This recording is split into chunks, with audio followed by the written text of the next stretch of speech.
Halo teman-teman, kami dari kelompok 10 yang beranggotakan Isnain Dita Nafiah, Faiza Kamila Dwi Putri, Giska Lelian, Shirley Dada Aulia, dan Muhammad Oriza Akil Hamijasi akan mempresentasikan hasil diskusi kami yang berjudul Employee Monitoring, Balancing Productivity, Privacy, and Workplace Fairness. Baik, langsung saja kita mulai pembahasannya.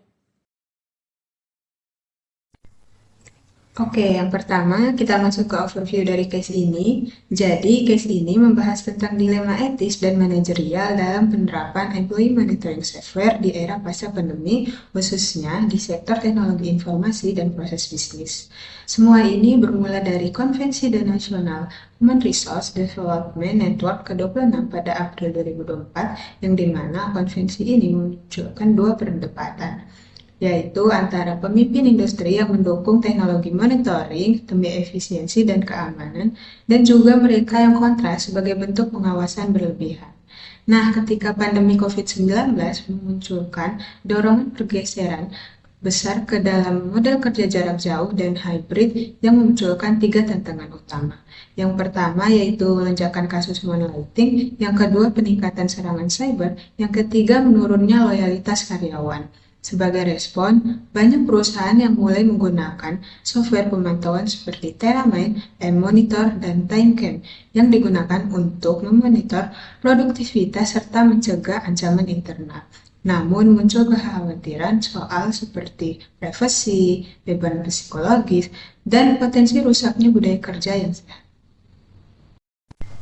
Oke, yang pertama kita masuk ke poin-poin penting dari case ini.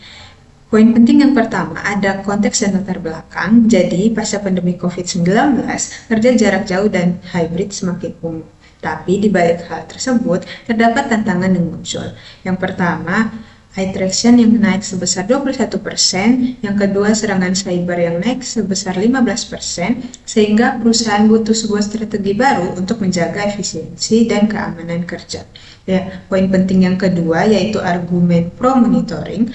Monitoring dinilai bermanfaat karena yang pertama dapat meningkatkan produktivitas melalui data perilaku, yang kedua menjaga keamanan dan ancaman internal, yang ketiga mendukung efisiensi operasional dengan bukti kerja yang jelas. Poin penting yang ketiga yaitu argumen kontra monitoring. Seperti karyawan selalu merasa diawasi sehingga menimbulkan stres, lalu juga motivasi dan kepercayaan menurun terutama di budaya organisasi kekeluargaan, disebut juga sebagai tyranny of minority karena banyak yang merasa tidak bisa menolak. Poin keempat yaitu perspektif kepemimpinan. Pandangan pemimpin terbelah menjadi dua, yang dimana ada yang melihat ini sebagai inovasi manajerial dan ada yang merasa khawatir monitoring ini bisa merusak hubungan jangka panjang dan budaya kerja. Lalu poin terakhir yaitu dimensi etika dan strategis, yang dimana kasus ini menggambarkan dilema antara kontrol versus kepercayaan. Di satu sisi, kontrol diperlukan untuk memastikan produktivitas dan konsistensi dalam kerja. Di sisi lain, kepercayaan adalah fondasi dari keterlibatan karyawan, otonomi, dan integritas pribadi. Ketegasan ini memunculkan pertanyaan etis tentang batas antara optimalisasi produktivitas, pelanggaran integritas. Baik, untuk permasalahan di dalam case itu bermula sejak pandemi COVID-19, yang mana pandemi tersebut memaksa perusahaan untuk merumahkan karyawannya atau bekerja dalam jarak jauh di rumah-rumah mereka masing-masing. Nah, dari sistem ini pula, perusahaan itu perlu memutar otak mereka bagaimana caranya agar mereka dapat memantau kinerja karyawan supaya tetap optimal dan maksimal meskipun mereka bekerja dalam jarak jauh. Nah, salah satu hal yang dilakukan oleh perusahaan itu adalah dengan menggunakan teknologi untuk memonitor karyawan yang bertujuan untuk menjaga keamanan dan produktivitas mereka. Contohnya seperti untuk mencegah insider threats, mencegah kebocoran data, dan juga meningkatkan output dari kinerja mereka. Namun dari kebijakan tersebut itu muncul beberapa permasalahan seperti contohnya yang pertama pelanggaran privasi karyawan. Banyak karyawan itu merasa seperti diawasi terus-menerus oleh pihak perusahaan tanpa batasan yang jelas, sehingga hak atas privasi pribadi mereka di ruang kerja itu terganggu. Yang kedua itu adalah penurunan kepercayaan dan moral. Persepsi Big Brother is watching itu menimbulkan stres, kecemasan, dan menurunkan motivasi karyawan. Karyawan akhirnya cenderung merasa dibenci dan kurang dihargai, yang berdampak pada komitmen afektif dan juga turnover. Nah, yang ketiga itu adalah konflik kepentingan, yang mana kepentingan perusahaan itu adalah mereka membutuhkan data untuk dapat mendeteksi insider trade dan kebocoran data serta untuk memonitor kinerja karyawan. Namun karena pengawasan tersebut dianggap berlebih, akhirnya karyawan itu merasa bahwa otonomi mereka itu seperti dikekang oleh pihak perusahaan. Nah, yang keempat atau yang terakhir itu adalah kurangnya transparansi dan persetujuan, yang mana karyawan tidak diberi informasi yang jelas tentang tujuan dan cara kerja teknologi tersebut yang ternyata digunakan untuk mengawasi kinerja mereka. Nah, permasalahan tersebut itu menuntut pendekatan yang seimbang dengan memanfaatkan data monitoring untuk meningkatkan keamanan dan efisiensi, sekaligus melindungi privasi, kepercayaan, dan otonomi karyawan agar organisasi tidak terjebak dalam Orwellian state. Selanjutnya, pendapat kelompok kami mengenai praktek employee monitoring. Nah, praktek yang dilakukan perusahaan itu tuh tidak etis karena yang pertama adanya masalah pelanggaran privasi karyawan. Karyawan merasa diawasi terus-menerus tanpa adanya batasan yang jelas. Nah, hal ini tuh sesuai dengan prinsip etika, yaitu hak moral, di mana menurut teori hak moral, setiap individu itu memiliki hak dasar yang tidak boleh dilanggar, termasuk hak atas privasi. Nah, monitoring tanpa adanya batas dan tanpa adanya persetujuan akan melanggar hak ini, karena memperlakukan karyawan itu bukan sebagai individu yang harus dihormati, melainkan sebagai objek kontrol. Yang kedua, yaitu sesuai dengan prinsip Kantianisme. Jadi, jika semua organisasi itu menerapkan pengawasan tanpa batas, ini tuh akan menciptakan dunia kerja tanpa ruang privasi. Nah, ini tuh tidak bisa dijadikan sebuah prinsip universal. Selain itu, memantau secara diam-diam berarti tidak menghormati individu sebagai tujuan, tetapi sebagai alat demi efisiensi. Yang kedua, adanya penurunan kepercayaan dan moral. Karyawan tuh merasa tidak dipercaya, lalu muncul stres, kecemasan, dan niat untuk resign yang meningkat. Hal ini tuh sesuai dengan prinsip etika. Yang pertama adalah utilitarianisme. Tujuan monitoring sendiri adalah untuk meningkatkan produktivitas dan keamanan. Namun, jika cara ini tuh menimbulkan kecemasan, burnout, dan niat resign secara luas, maka dampak negatifnya itu akan lebih besar daripada manfaatnya.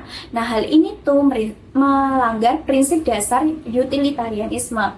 Yang kedua, ada core ethical values, yaitu rasa tidak percaya akan merusak sebuah hubungan kerja. Nah, nilai trust di sini itu adalah pondasi etika universal. Monitoring yang berlebihan itu tuh mengkomunikasikan bahwa perusahaan itu tidak mempercayai niat baik karyawan dan gagal menunjukkan nilai caring atau kepedulian terhadap kesejahteraan psikologis mereka. Pendapat selanjutnya mengenai kasus employee monitoring berdasarkan sudut pandang etika bisnis, yaitu tentang konflik kepentingan antara keamanan perusahaan dan otonomi karyawan. Monitoring yang dilakukan perusahaan memang bertujuan menjaga keamanan dan produktivitas. Namun dalam praktiknya, monitoring ini mengorbankan kebebasan dan martabat karyawan. Ini yang disebut sebagai improper ethical framing, di mana perusahaan melihat isu ini hanya dari sisi ekonomi dan legal, seperti keamanan data dan efisiensi kerja, tanpa mempertimbangkan dimensi etikanya. Hal ini yang berdampak pada terjadinya ethical fading, di mana aspek moral seperti otonomi karyawan menjadi kabur. Dalam prinsip justice and fairness, langkah ini juga dianggap tidak adil, karena kita tidak bisa mengorbankan kebebasan semua orang hanya untuk mengantisipasi pelanggaran oleh segelintir pihak. Ini yang disebut juga sebagai tyranny of the minority, yaitu kondisi ketika mayoritas harus menanggung akibat dari kesalahan minoritas. Yang terakhir, masalah etika juga muncul dari kurangnya transparansi. Monitoring ini disamarkan sebagai program mentoring tanpa penjelasan jelas mengenai tujuannya. Jika dilihat dari perspektif Kantianisme, ini adalah bentuk manipulasi, di mana Kantianisme ini itu menekankan pentingnya kejujuran dan menghargai otonomi individu.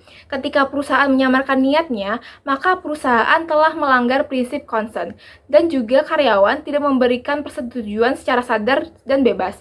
Hal ini dapat menyebabkan menyebabkan cognitive dissonance. Di suatu sisi, perusahaan mengklaim bahwa mereka adalah keluarga, tapi di sisi lain, karyawan merasa diawasi seperti dalam sistem otoriter. Ini justru menurunkan kepercayaan, moral, dan loyalitas karyawan terhadap organisasi. Jadi, bisa dikatakan bahwa monitoring bisa jadi diperlukan, tetapi harus dilakukan secara etis, dengan transparansi, keadilan, dan penghormatan terhadap otonomi. Tanpa itu, perusahaan berisiko kehilangan kepercayaan yang justru bisa merusak produktivitas jangka panjang. Oke, selain melanggar prinsip etika, kasus ini juga ada kaitannya dengan job discrimination. Nah, berikut kami menemukan ada 4 masalah terkait diskriminasi. Yang pertama, diskriminasi institusional dan ketimpangan perlakuan. Di kasus ini, kami melihat bahwa monitoring hanya ditetapkan kepada karyawan menengah ke bawah, sementara manajemen senior dikecualikan. Nah, ini mencerminkan diskriminasi institusional berbasis jabatan yang dimana diskriminasi ini tertanam pada sistem. Yang kedua, diskriminasi tidak langsung melalui ketidakadilan dalam kebijakan. Terkadang, karyawan yang lebih aktif menggunakan media kerja bisa disalahartikan sebagai lebih produktif, meskipun sebenarnya tidak demikian. Nah, ini dapat menciptakan disparitas yang berpotensi diskriminatif dalam promosi dan perkembangan karir karyawan. Yang ketiga, pelanggaran etika berbasis hak. Monitoring tersembunyi lewat dalih mentoring melanggar hak atas informasi dan persetujuan. Hal ini tidak sejalan dengan prinsip bahwa setiap orang berhak mendapatkan rasa hormat dan kesempatan yang sama. Nah, yang terakhir, dampak pada moral dan inklusi. Seperti yang kita ketahui, kalau pemimpin memiliki peran kunci dalam menciptakan budaya etika. Nah, apabila timbul ada budaya curiga dan tidak transparan, maka akan merusak rasa percaya dan inklusi, yang dimana hal ini dapat menciptakan ketidaksetaraan psikologis dan potensi pengucilan sistemik.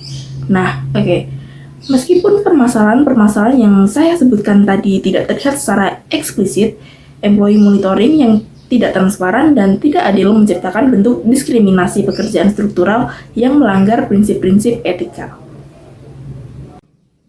Oke, sampai juga di pembahasan terakhir. Di sini kami memberikan beberapa rekomendasi untuk kasus ini. Yang pertama, menerapkan prinsip ethical by design dalam teknologi monitoring.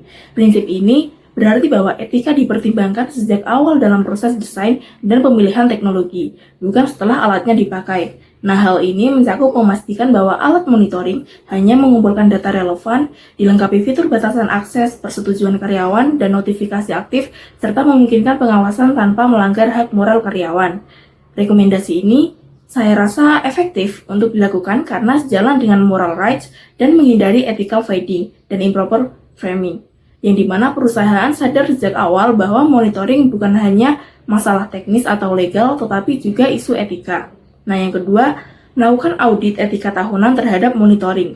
Audit ini bertujuan untuk meninjau apakah alat dan kebijakan monitoring masih selaras dengan nilai-nilai etika organisasi, apakah terjadi pelanggaran hak, dampak psikologis, atau bias dalam pelaksanaannya, dan apakah monitoring masih diperlukan secara proporsional sesuai perkembangan organisasi. Nah, rekomendasi ini juga sejalan dengan etika bisnis yang mendukung moral reasoning dan reflective judgment, yaitu kesadaran perusahaan untuk mengevaluasi dampak moral jangka panjang, bukan hanya manfaat jangka pendeknya saja. Nah, yang ketiga, membentuk saluran pelaporan rahasia atau whistleblowing. Saluran whistleblowing memberi ruang bagi karyawan untuk melaporkan pelanggaran etika atau penyalahgunaan monitoring, melindungi diri dari ancaman pembalasan baik secara hukum maupun organisasi, dan meningkatkan transparansi dan akuntabilitas internal. Rekomendasi ini relevan dengan konsep moral, courage, dan komitmen, di mana individu tetap berani bertindak etis meskipun berisiko pribadi. Hal ini diperkuat oleh prinsip justice atau fairness karena mencegah penyalahgunaan kekuasaan organisasi terhadap pihak yang lebih lemah secara terstruktur. Oke, selesai sudah pembahasan kami. Dari kasus ini, kami dapat menyimpulkan bahwa perusahaan perlu bertransformasi menjadi organisasi yang menjunjung etika dan kepercayaan. Ini mencakup transparansi, perlindungan privasi, dan keadilan dalam penggunaan teknologi. Nah, dengan menerapkan prinsip ethical by design, audit etika berkala, dan saluran whistleblowing yang aman, perusahaan dapat memperbaiki praktik masa lalu sekaligus membangun fondasi keberlanjutan jangka panjang. Baik, selesai sudah presentasi dari kami. Semoga pembahasan ini memberikan gambaran yang jelas dan bermanfaat bagi kita semua. Terima kasih.